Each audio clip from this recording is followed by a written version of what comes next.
오늘 우리에게 주신 하나님의 말씀은 구약성경 창세기 35장 1절부터 15절까지 말씀입니다. 주보에는 오타가 있었는데요. 창세기 35장 1절부터 15절까지 말씀입니다.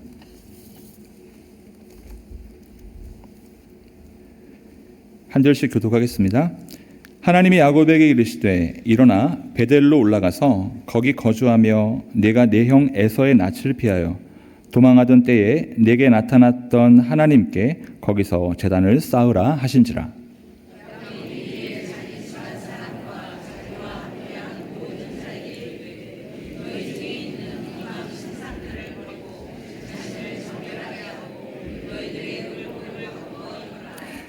우리가 일어나 베델로 올라가자. 내 환난 날에 내게 응답하시며 내가 가는 길에서 나와 함께 하신 하나님께 내가 거기서 제단을 쌓으려 하노라 하며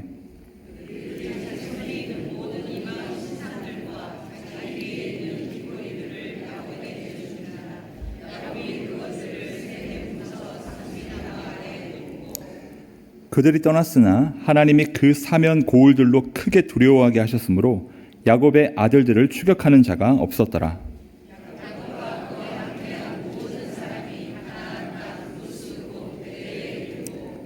그가 거기서 제단을 쌓고 그곳을 엘베델이라 불렀으니 이는 그의 형의 낯을 피할 때에 하나님이 거기서 그에게 나타나셨음이더라.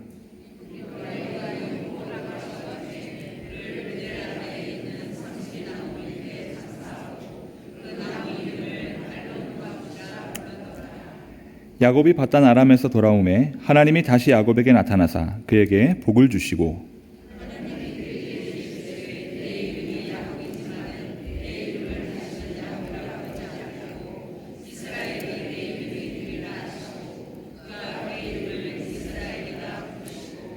하나님이 그에게 이르시되 나는 전능한 하나님이라 생육하며 번성하라. 한 백성과 백성들의 총회가 네게서 나오고 왕들이 네 허리에서 나오리라.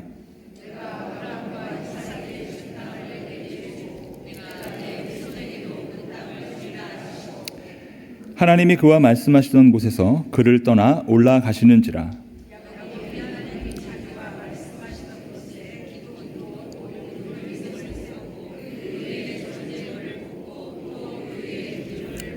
함께 읽습니다.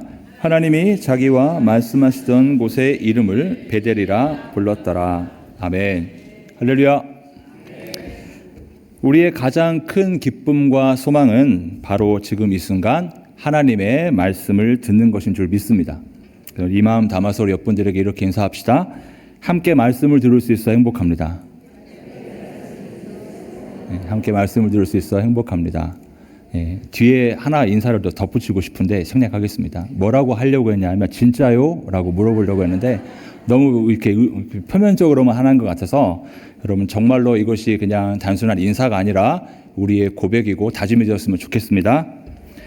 자, 먼저 오늘 본문을 이해하기 위해서 이 배경을 간단히 말씀드릴 텐데 눈치가 빠르신 분들은 제가 지난 10월에 했던 성경의 그 뒤이은 스토리입니다.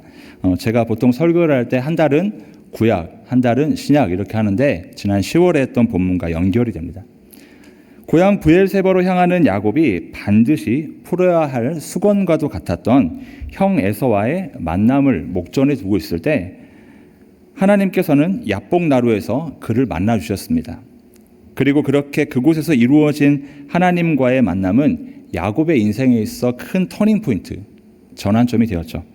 씨름으로 표현될 정도의 치열한 영적 전투로 인해서 고관절 뼈가 탈구될 만큼 육신으로는 약해졌지만 하나님께서는 그동안 자기중심적이며 속임수로 일관했던 야곱의 이름과 그의 삶에 이스라엘이라고 하는 영광스러운 호칭을 부여하심으로써 이제는 하나님 중심의 삶을 향한 진정한 시작을 선포하셨기 때문입니다. 이처럼 이스라엘이라는 이름을 받고 또 형 에서와도 화해한 야곱은 자신과 가족의 미래가 아마도 장밋빛처럼 아름답게 펼쳐질 것이다 여겼을 것입니다. 하지만 안타깝게도 좋은 일 이후에 나쁜 일이 연속된다라는 속담 호사다마라는 말처럼 야곱과 그의 가족에게 큰 위기가 찾아왔습니다.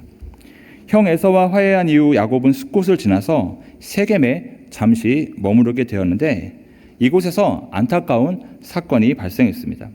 이 세겜에서 야곱의 하나뿐인 딸 디나가 히위 족속의 족장 하몰의 아들 세겜으로부터 강간을 당했기 때문입니다.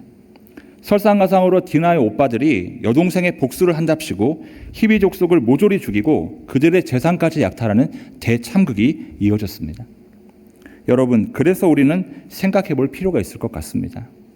하나님을 만나 이스라엘이라는 이름을 받고 형 에서와도 화해했던 야곱, 그야말로 모든 것이 순조로울 것만 같던 그에게 대체 왜 이런 비극이 발생하게 된 것일까요? 그것은 야곱이 머물러야 할 자리에 머무르지 않았기 때문입니다. 애초 야곱의 계획이 무엇이었습니까? 외삼촌 라반과 함께 있던 하란을 떠나 고향 브엘세바로 가는 것이었습니다. 그러면 어떻게 해야 됐습니까? 브엘세바로 직행했어야 됐죠. 그가 왜 브엘세바로 가고자 했습니까?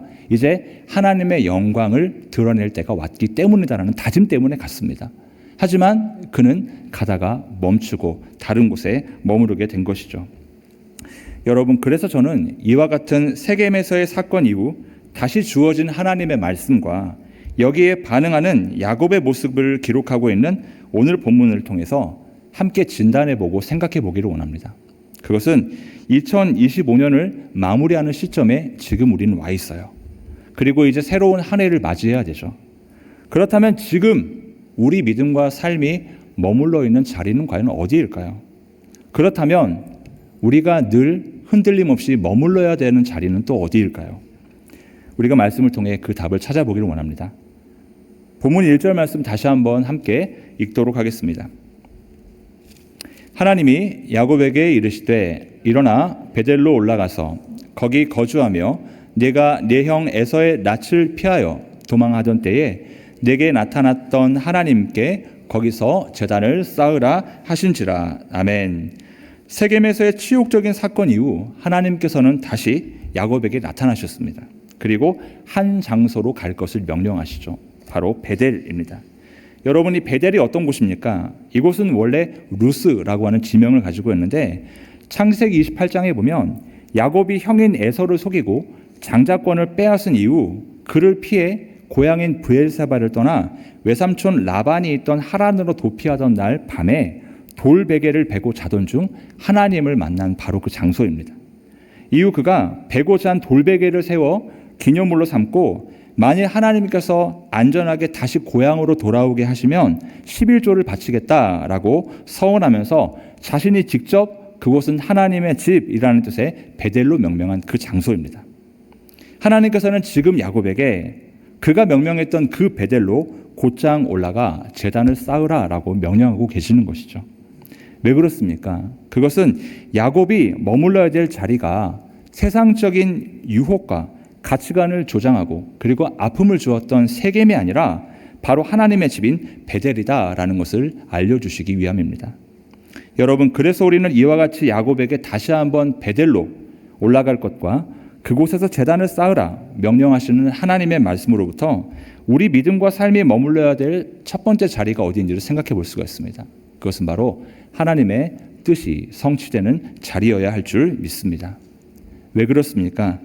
하나님께 우선순위를 두지 않고 당장 눈앞의 상황에 집착하고 안주했을 때마다 야곱의 인생에는 절망과 비극이 찾아왔기 때문입니다. 장자권을 빼앗았을 때는 형을 피해 고향을 등져야 했죠. 하나님께 서원한 대로 베델을 지나 고향으로 돌아가야 했음에도 불구하고 세겜의 장막을 쳤을 때 디나와의 수치와 아들들의 살육이라고 하는 참담한 비극을 경험해야 했습니다. 그러나 이와는 반대로 하나님의 뜻에 순종했을 때는 어땠을까요? 비록 외삼촌 라반의 집에서 20년을 억울하게 종살이를 하기도 했지만 하나님께서는 분명 그곳에서 그를 풍족하게 하셨습니다. 그리고 이제 그가 브엘세바로 떠나겠다라고 명령하는 가운데 형 에사와의 제외 속에서는 아무 일도 없이 화해할 수 있게끔 그를 지켜 보호하셨습니다. 하지만 그럼에도 불구하고 생각해 보면요, 하나님의 뜻이 성취되는 이 베델에 머문다라는 것, 그것은 결코 쉬운 일이 아닙니다. 베델에 머무려고 하면 할수록, 하나님의 뜻을 이루려 하면 할수록 어려움을 훨씬 더 많이 겪게 되기 때문이죠. 우리도 하나님의 뜻대로 살려고 하면 여러분 좋은 일이 일어납니까? 때론 사업 확장의 길을 놓치기도 하고요. 관계가 어려워지기도 하고요. 금전적인 어려움을 겪기도 합니다. 그러다 보니 하나님의 뜻을 성취하고 그 뜻대로 사는 삶이 때로는 억압받고 때로는 수동적이라 여겨질 때도 있다는 것이죠. 하지만 그렇다고 해서 여러분, 우리가 하나님의 뜻을 성취하는 그 삶을 돌아가거나 포기해서는 안 될 줄 믿습니다. 그것은 마태복음 6장 31절부터 33절, 우리가 너무나도 잘 알고 있는 말씀처럼 하나님께서는 예수님께서는 먼저 그의 나라와 그의 의를 구하는 자에게 이 모든 것, 다시 말해 우리가 바라고 원하는 필요 그 이상으로 채우시겠다라고 약속하셨기 때문입니다. 믿으시면 아멘. 예. 여러분, 이 말씀에는 정말 큰 은혜가 있어요. 왜 그럴까요? 여러분, 세상적인 논리를 생각해 봅시다. 세상적인 원리를 생각해 봅시다. 꽉 움켜쥐라고 말해요. 왜요? 뺏기지 않으려고. 그죠? 근데 주님은 뭐라고 말씀하시죠?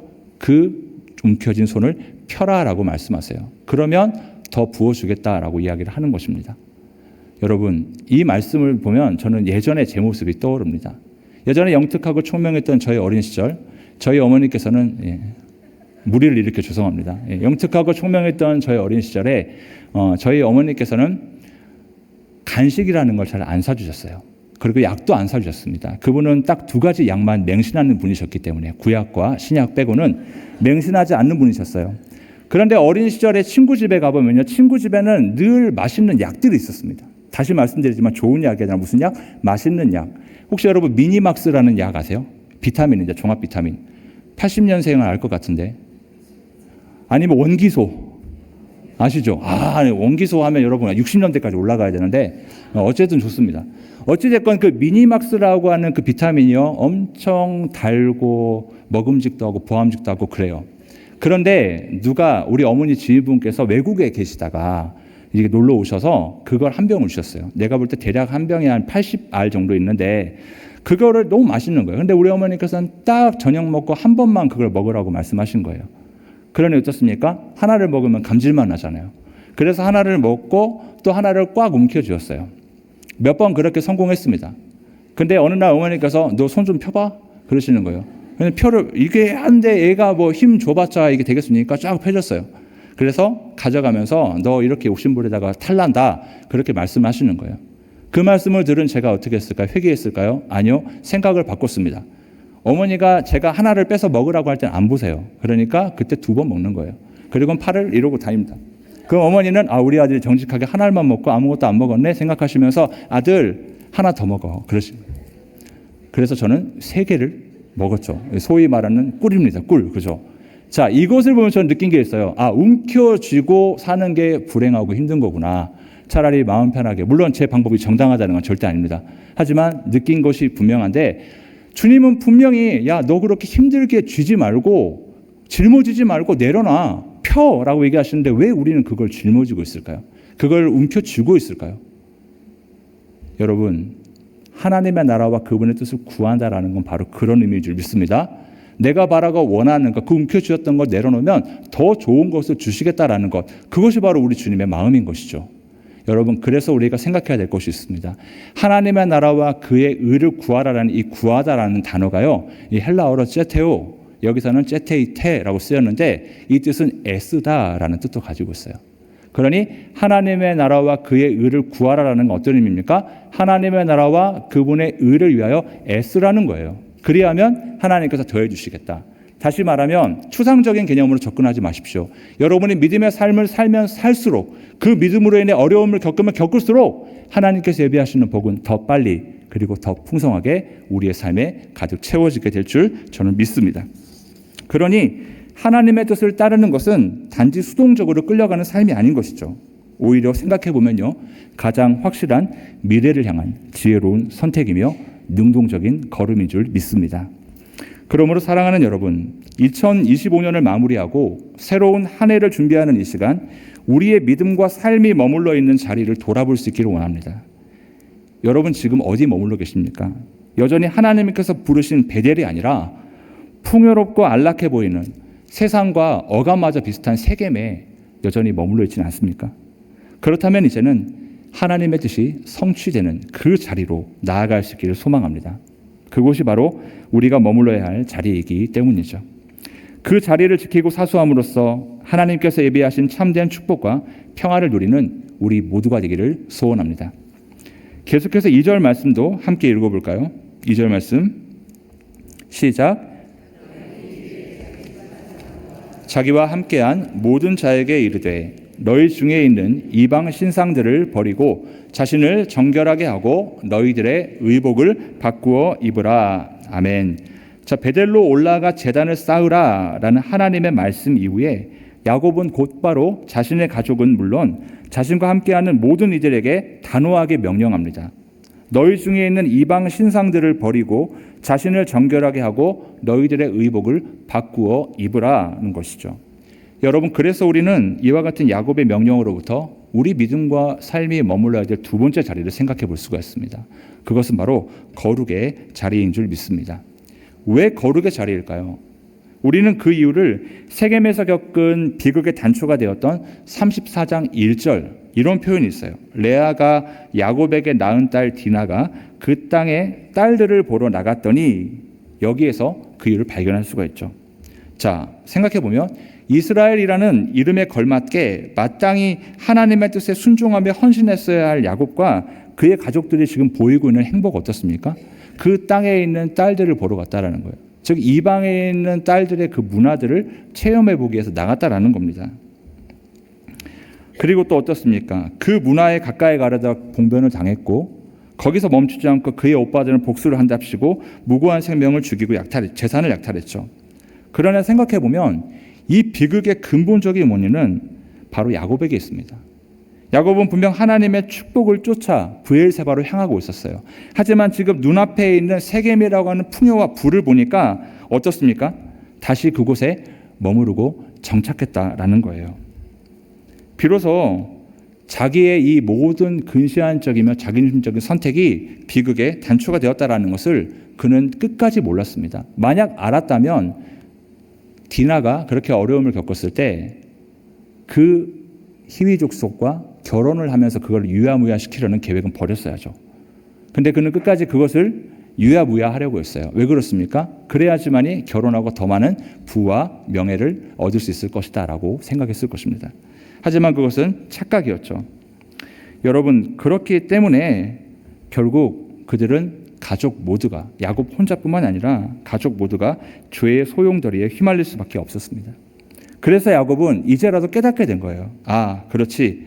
이제는 우리 자신을 정결하게 하고 의복을 바꾸어 즉시 이곳을 떠나야 되겠구나 라고 다짐하게 된 겁니다. 그렇다면 여러분, 이 거룩이란 구체적으로 무엇을 말하고 또 어떻게 실천할 수 있을까요? 거룩은 히브리어로 카도시, 헬라어로는 하게오라고 합니다. 이것은 하나님의 속성인과 동시에 우리에게 요구되는 명령으로 구별되다라는 공통적인 뜻을 가지고 있습니다. 따라서 거룩을 실천한다라는 것은 뭐예요? 구별되어야 된다라는 거죠. 한마디로 말한다면 믿음의 사람다운 됨됨이를 가지고 사는 것을 뜻합니다. 즉 어떤 상황에서도 믿음의 사람이라면 먼저 하나님이 퍼스트, 하나님이 먼저야 된다는 거죠. 하나님께서 원하시는 것을 물어보고 말씀과 기도로 그 물음에 대한 답을 찾아가는 것, 그것이 바로 거룩이다라는 겁니다. 그렇기 때문에 거룩은 믿음의 사람들에게서 가장 중요한 정체성이고 동시에 하나님의 뜻에 순종하며 헌신하는 데서 가장 중요한 동기부여라 할 수가 있는 것이죠. 거룩을 실천한다라는 것은 곧 우리 하나님 한 분만으로 만족한다라는 것을 의미하기 때문입니다. 그러니 다른 곳을 바라보고 다른 곳에 머물렀던 야곱은 이 거룩이 자기의 믿음과 삶에 자리 잡지 못한 반증이라고 볼 수가 있는 것이죠. 그러므로 사랑하는 여러분, 이제는 믿음의 사람인 저와 여러분에게 있어 믿음의 사람다운 됨됨이, 즉 이 구별됨이 더 이상 선택이 아닌 필수가 되어야 될 줄 믿습니다. 거룩이 우리 삶에 지속되지 않으면요, 이 세겜의 유혹으로부터 절대로 자유할 수가 없기 때문입니다. 그렇다면 여러분, 어떻게 이 거룩의 자리를 지속할 수 있을까요? 이 역시 오늘 본문에 답이 있어요. 4절과 5절 말씀 좀 길지만 함께 읽어볼까요? 시작.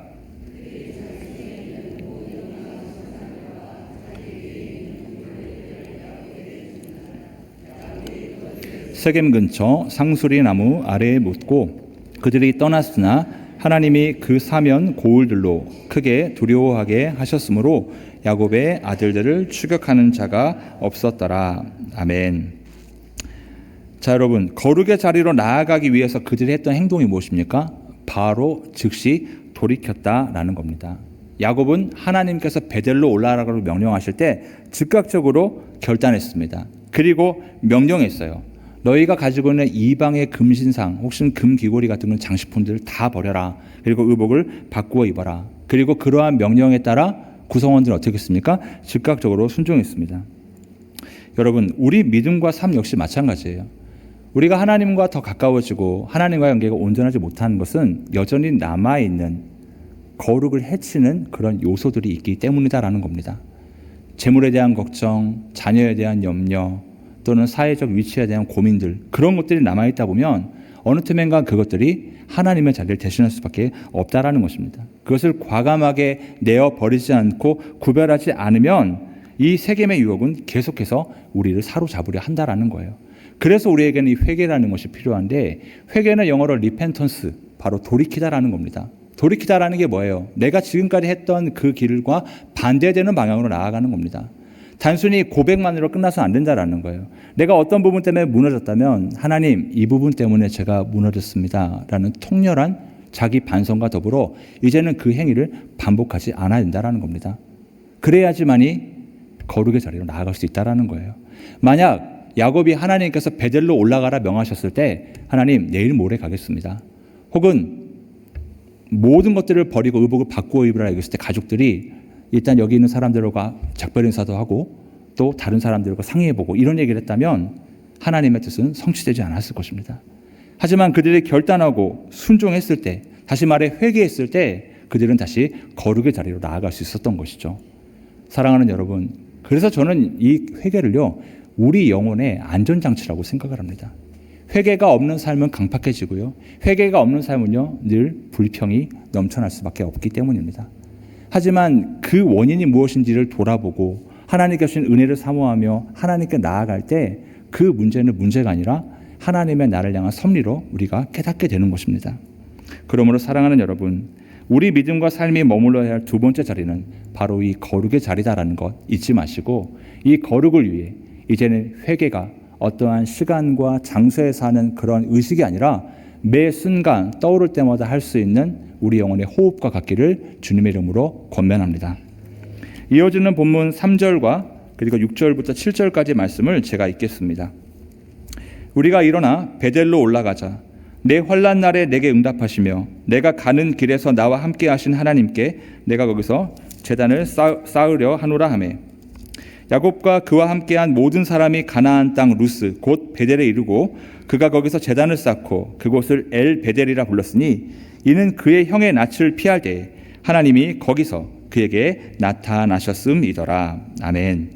여러분, 야곱은 베델로 가서 제단을 쌓으라는 하나님의 명령에 따라 즉시 이방 신상들을 버리고 자신을 정결하게 하며 의복을 바꾸어 입었습니다.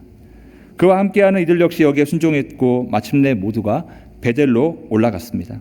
그러자 하나님께서 그곳에서 다시 임재하셨어요. 그래서 야곱은 그곳에 제단을 쌓고 베델의 하나님이라는 뜻으로 엘 베델로 명명합니다. 그러자 하나님께서는 32장에서 야곱에게 주셨던 이스라엘이라는 이름과 언약을 다시 한번 상기시켜 주셨습니다. 주목해야 될 것은 하나님께서 9절부터 12절까지 말씀에서 차이가 있다면 32장에서는 하나님께서 야곱을 내가 너를 이스라엘이라 부르겠다라고 말씀하셨는데 이제는 친히 그 이름을 부르고 계신다라는 겁니다. 여러분, 그래서 우리는 이와 같은 본문의 기록으로부터 우리 믿음과 삶이 머물러야 될 세 번째 자리를 생각하게 됩니다. 그것은 바로 첫사랑의 기쁨과 그 기억이 머물러 있는 자리여야 한다는 것입니다. 왜 그렇습니까? 하나님께서 올라가라고 명령하신 이 베델은 야곱에게 있어 하나님과의 인격적인 만남, 즉 첫사랑의 기쁨과 그 기억이 머물러 있는 믿음의 장소이기 때문이죠. 비록 세겜에서 처절하게 실패했지만 그가 하나님의 명령에 순종하여 그곳에 도착했을 때 하나님께서는 그를 만나주셨고 다시 한번 언약을 확인시켜 주셨기 때문입니다. 다시 회복이 된 거예요. 다시 리프레시해진 겁니다. 계속해서 본문의 마지막 절인 13절부터 15절까지 말씀은 여러분 함께 읽어볼까요? 13절부터 15절입니다. 시작. 그를 떠나 올라가시는지라. 야곱이 하나님이 자기와 말씀하시던 곳에 기둥 곧 돌기둥을 세우고 그 위에 전제물을 붓고 또 그 위에 기름을 붓고 하나님이 자기와 말씀하시던 곳에 이름을 베델이라 불렀더라. 아멘. 그렇게 하나님께서는 언약을 확인시켜 주시며 하늘로 올라가셨습니다. 그리고 야곱은 28장에서 경험했던 첫사랑의 기쁨을 다시 경험하고 감격했죠. 그래서 그곳에 돌기둥을 세워 다시 한번 전제물과 기름을 부으면서 또다시 베델이라고 명명했습니다. 즉 야곱이 베델에서 첫사랑의 기쁨을 회복했을 때 그 기쁨을 이름을 재명명함으로써 다시 회복하게 된 것이다라는 겁니다. 여러분, 여러분에게 가장 큰 삶의 이유와 목적은 무엇입니까? 저는 믿음의 사람인 우리에게 있어 그것은 오직 하나님의 뜻이 되어야 될 줄 믿습니다. 그래서 우리는 이를 이루기 위해 언제까지라도 이 첫사랑의 기쁨과 그 기억을 잘 간직해야 하는 것이죠. 야곱에게는 돌베개를 베고 하나님을 만났던 그 감격이 첫사랑이었습니다. 우리에게 첫사랑은 무엇입니까? 바로 죄와 사망의 권세에서 허덕이고 내 안에 기쁨과 진정한 평안과 안식이 없을 때 나를 찾아오신 그 예수님과의 만남입니다.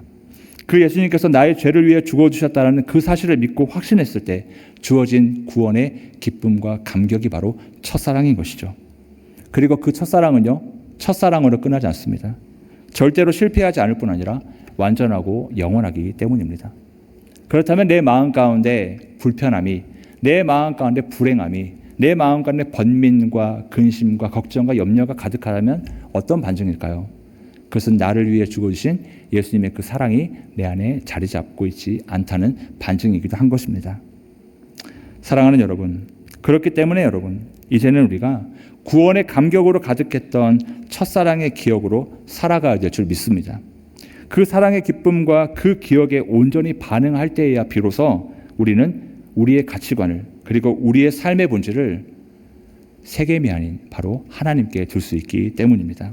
그러므로 사랑하는 여러분, 이제는 내 마음이 강팍하고 내 마음이 피폐하고 내 마음이 괴로울 때는 진단해 보십시다. 과연 내 안에 주님과의 그 뜨거웠던 첫사랑의 기억이 자리 잡고 있는가? 만약 그렇지 못하다면 어떤 수를 써서라도 그 사랑을 회복하고 그 사랑 안에 머무시기를 다시 한번 주님의 이름으로 축원합니다. 이제 말씀을 정리하겠습니다. 여러분, 하나님께서는 세겜에서의 비극으로 지치고 무너진 야곱을 다시 찾으셨고 그동안의 영적인 무지와 불순종을 돌이킬 수 있는 기회를 주셨습니다.